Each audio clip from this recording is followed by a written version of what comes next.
Good evening students. पिछले class में हम लोगों ने प्रेजेंट इंडेफिनिट टेंस के बारे में पढ़ा था।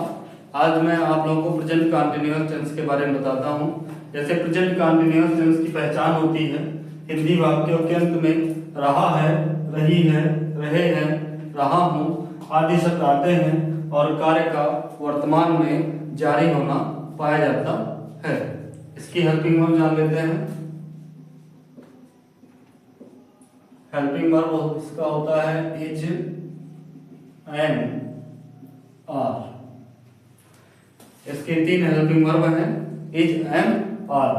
इज का प्रयोग हम लोग सिंगुलर सब्जेक्ट के साथ करते हैं, एम का प्रयोग केवल आई के साथ होता है और आर का प्रयोग प्लूरल सब्जेक्ट के साथ होता है ना।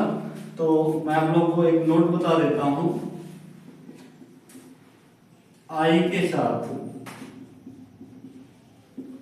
हमेशा एम का प्रयोग होता है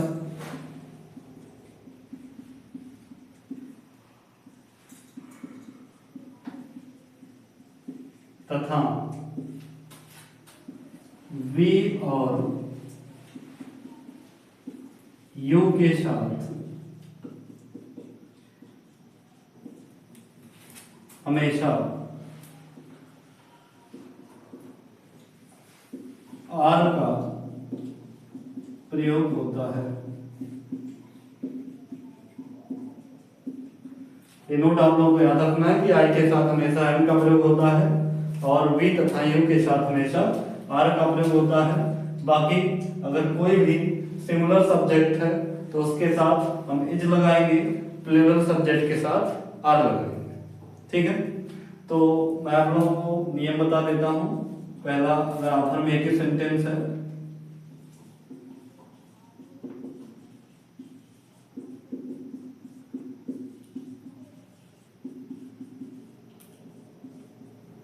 अफर्मेटिव सेंटेंस में रूल जान लेते हैं।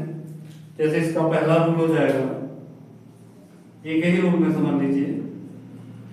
सब्जेक्ट लिखेंगे, सब्जेक्ट मैंने पहले ही बता दिया कि अगर सिंगुलर सब्जेक्ट है तो इज लगेगा, प्लूरल सब्जेक्ट है तो आर लगाएंगे। आई के साथ हमेशा एम का प्रयोग होता है, बी और यू के साथ हमेशा आर का प्रयोग होता है। तो सब्जेक्ट के बाद आप लगाएंगे हेल्पिंग वर्ब, जो भी सब्जेक्ट के हिसाब से is, am, are, plus verb का first form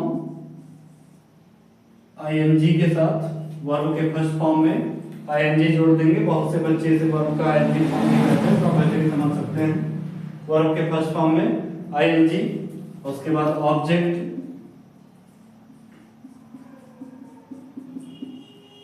after that other words. ठीक है, ये नियम हो गया आप लोगों का अफर्मेटिव सेंटेंस का। अब इसी से हम नेगेटिव सेंटेंस का रूप बना लेते हैं।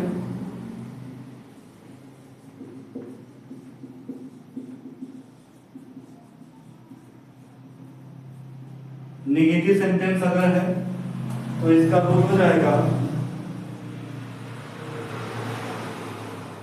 Subject plus is oblique am oblique are plus not plus verb के फर्स्ट फॉर्म में आईएनजी,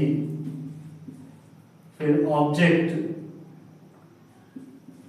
फिर अदर वर्ड्स। देखिए हमने शॉर्ट फॉर्म में लिख दिया, ऑब्जेक्ट को ओबी लिखे हैं और अदर वर्ड्स को ओटी वर्ड्स लिखे, तो आप लोग समझ जाएगा। ओबी मीन्स ऑब्जेक्ट और OT words means other words. ठीक है, अब जानते हैं इंट्रोगेटिव सेंटेंस का रूप।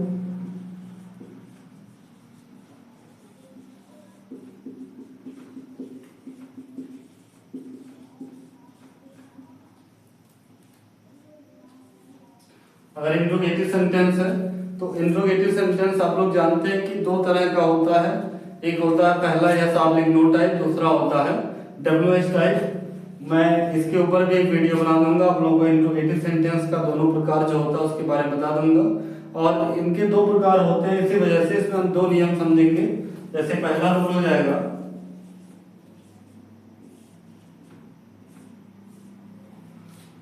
सबसे पहले हेल्पिंग वर्ब लगेगा, is oblique am oblique are, subject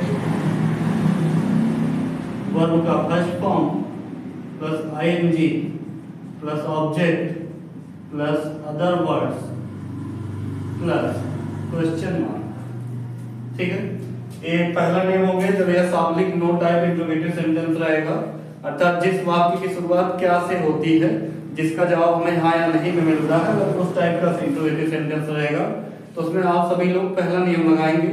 दूसरा, अगर WH टाइप इंट्रोगेटिव सेंटेंस है जिसमें क्वेश्चन वर्ड्स होते हैं तो उसके लिए आप सेकंड रूल लगाएंगे, तो रूल सेकंड हो जाएगा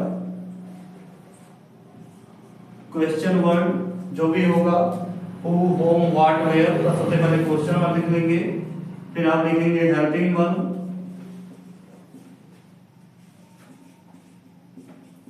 तो सब्जेक्ट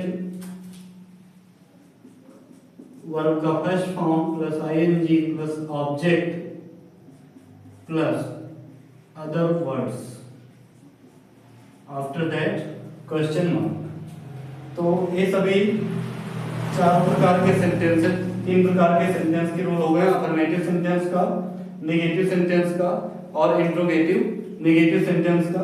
ये तीनों नियम समझने के बाद आपको कुछ एग्जाम्पल समझने होंगे।